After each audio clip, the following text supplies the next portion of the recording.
अगर maths 100 marks का आ रहा है तो ऑलमोस्ट 50 मार्क्स जो होगा वो एमसीक्यूज में पूछा जाएगा। तो आपको एमसीक्यूज के लिए बहुत ज़्यादा प्रैक्टिस करना पड़ेगा। और 50 मार्क्स जो होगा इसमें 1 मार्क्स के रहते हैं, तो एमसीक्यूज के साथ साथ फिल इन द ब्लैंक्स भी रहेगा। ठीक है।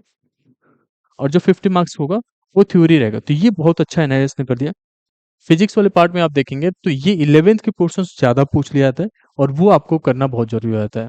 जैसे लॉ ऑफ मोशंस हो गया, वर्क एनर्जी पावर हो गया, ये 11th के पार्ट्स हैं। हाय गाइस, इस वीडियो में बात करेंगे जो भी स्टूडेंट्स आप लोग अगर एनआईएस का अप्रैल पब्लिक एग्जाम्स देने वाले हैं तो हम लोग ब्रेक डाउन करने वाले हैं एनआईएस और सीबीएसई के सिलेबस के कंपैरिजंस को, कि क्या चीजें जो है सीबीएसई में स्पेसिफिकली पूछा जाता है और क्या चीज जो है एनआईएस के सेम क्लास में पूछा जाता है।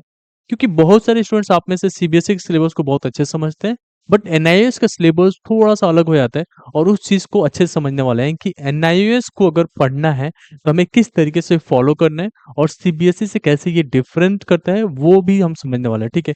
तो अगर पहली बार चैनल पे है तो मेक श्योर आपने सब्सक्राइब कर रखा है। जो भी चीजें यहाँ पे मैं बताने वाला हूँ ये सारा का सारा चीजें आपको टेलीग्राम पे मिल जाएगा, आप वहां जाके डाउनलोड करके देख सकते हैं।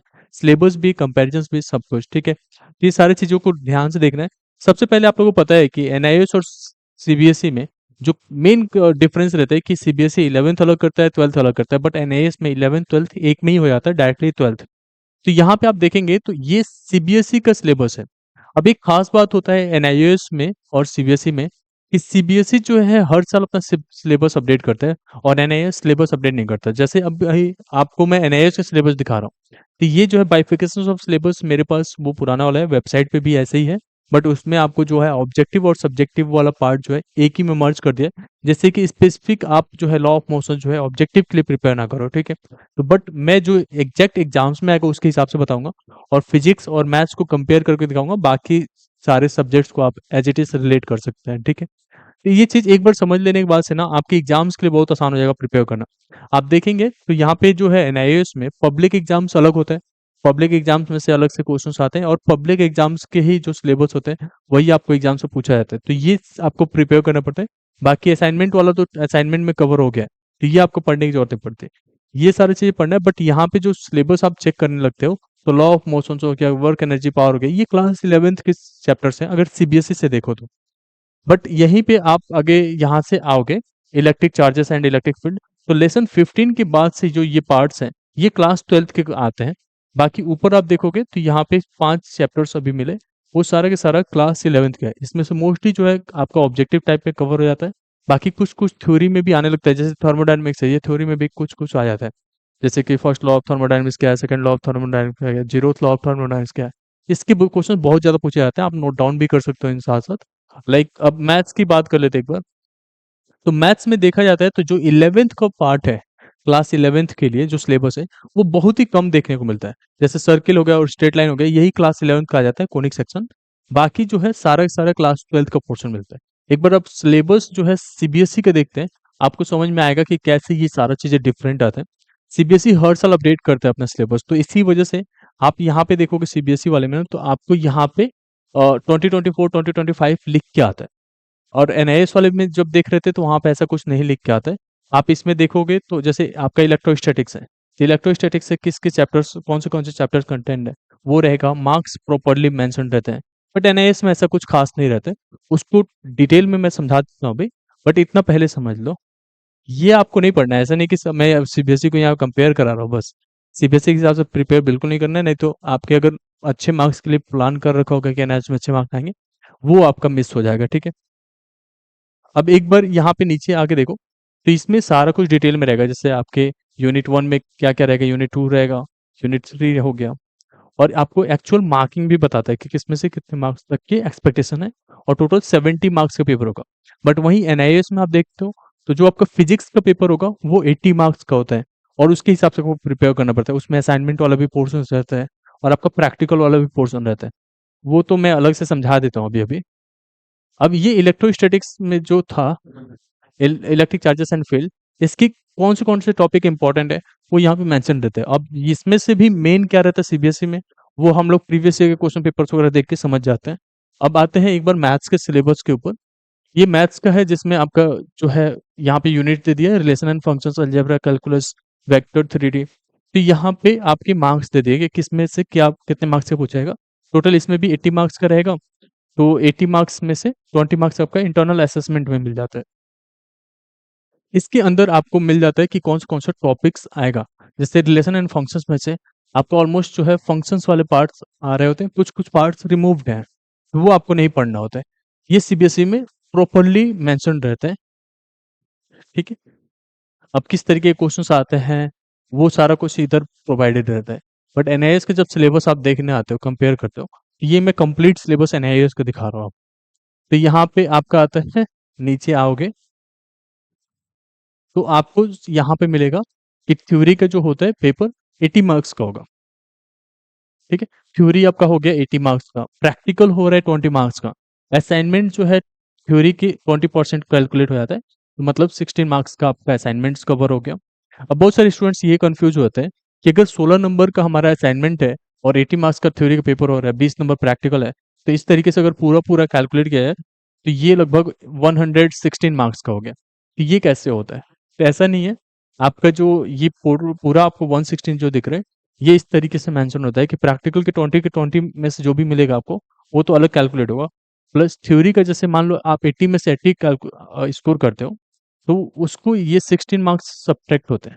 मतलब एक तरीके से जो है प्रो राटा बेसिस पे अरेंज किया जाता है इस तरीके से कि आपका जो भी मार्क्स बनेगा टोटल असाइनमेंट प्लस थ्योरी मिला के, वो 80 से कम ही रहे या 80 रहे, जैसे कि आपका 100 ओवरऑल बने।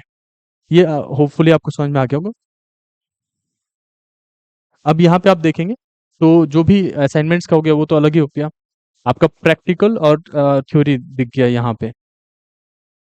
अब यहाँ पे मॉड्यूल्स हैं, मॉड्यूल्स 1 में जो भी चैप्टर्स यहाँ पे मेंशन्ड है वो सारा कुछ मेंशन्ड है, और कितना वेटेज है वो भी यहाँ पे मेंशन्ड है।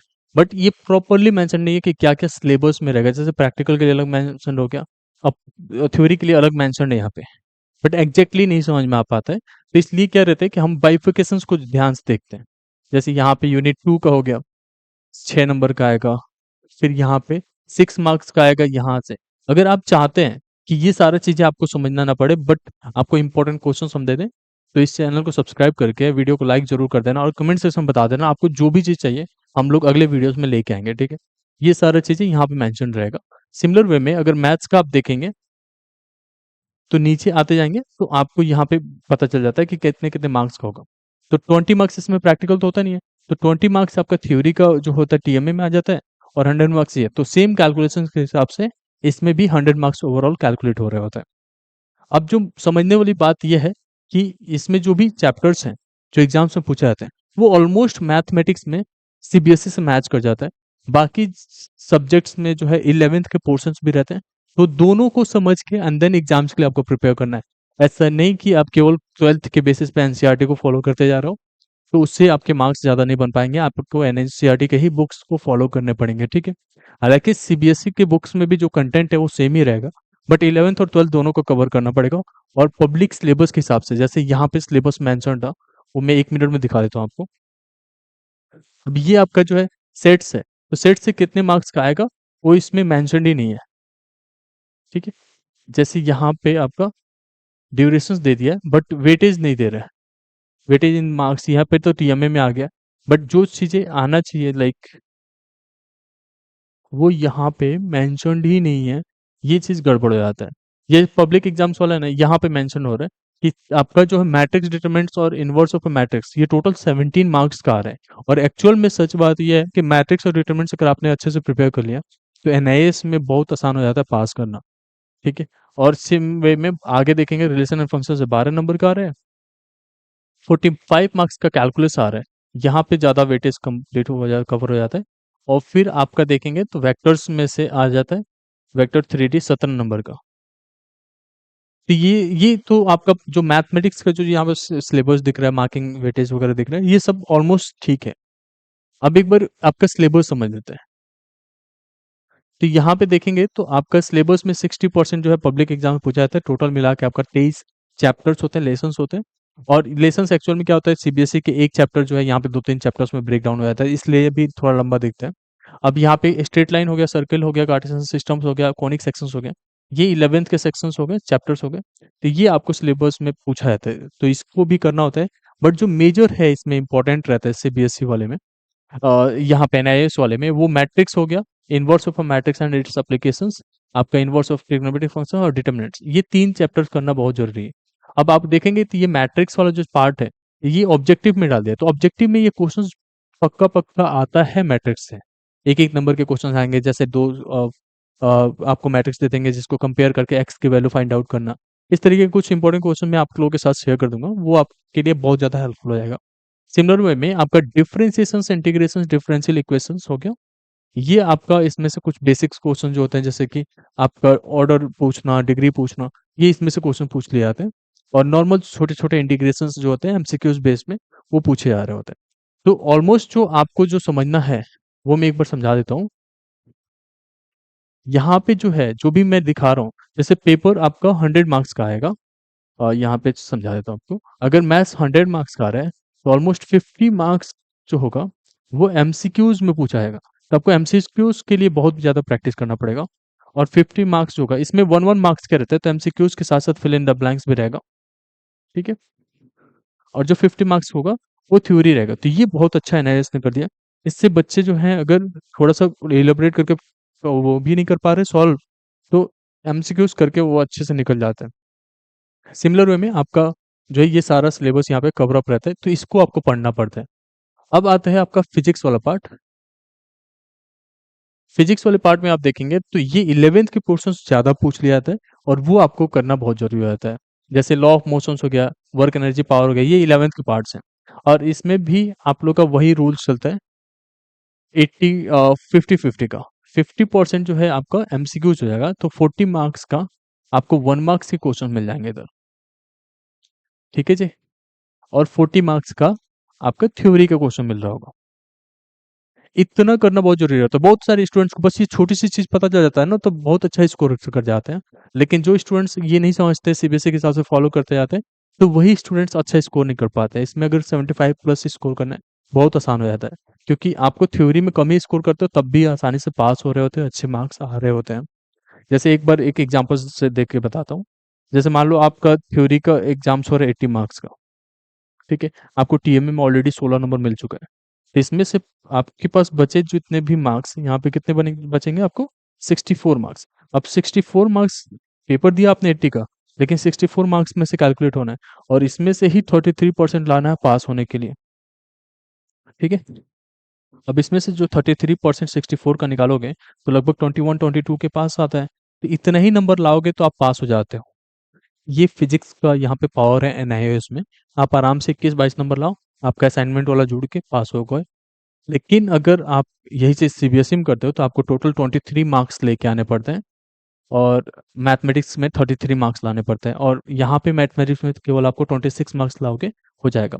और वहाँ पे 28 मार्क्स लेके आने पड़ते हैं। तो ये एक चेंजेस भी है यहाँ पे, एक बेनिफिट भी है। बट जो मेजर हम लोग डिसएडवांटेज देखते हैं एनआईएस का, या यूँ कहें कि थोड़ा-सा हार्डनेस देखते हैं, या वो चीज़ जहाँ पे थोड़ा डिफरेंशिएट करते हैं सीबीएसई से, वो ये रहता है कि इसमें 11th के पोर्शन ये कवर हो जाते हैं, जिस पे बच्चे ध्यान नहीं दे पाते हैं। इसकी वजह से जो है, वो फेल होने के कगार पे चले जाते हैं। तो आप इससे बच सकते हो। आपको thermodynamics, properties of fluid, work energy power, law of motions, ये चैप्टर्स भी करने हैं, वेव फिनोमेना वगैरह। उसके साथ-साथ जो क्लास 12th के चैप्टर्स हैं सीबीएसई में, वो भी करने हैं। उसमें से कुछ क्लास 12th के चैप्टर्स रिमूव भी होते हैं, बट ये करना ज़रूरी है। जैसे electric charges and electric field, electric current.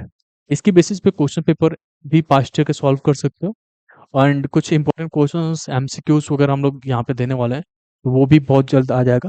Hopefully आपको मैं समझा दिया कि सीबीएसई और एनआईएस में क्या डिफरेंसेस होते हैं। एनआईएस टफ बिल्कुल नहीं है। यहाँ से बच्चे जो सीबीएसई में फेल हो जाते हैं, वो भी आके यहाँ से बहुत अच्छे से पास कर लेते हैं। बट थोड़ा सा आप मेहनत कर लेते हो, थोड़ा सा देख लेते हो सिलेबस को अच्छे से, तो यहाँ पे सीबीएसई से भी ज़्यादा मार्क्स गेन हो जाते हैं। बहुत सारे बच्चों के रिजल्ट देखते हैं 80%, 90%, 95%। ये आसान होता है यहाँ पे भी गेन करना, ठीक है? होप इन दैट आपको ये वीडियो पसंद आया होगा। Thank you so much.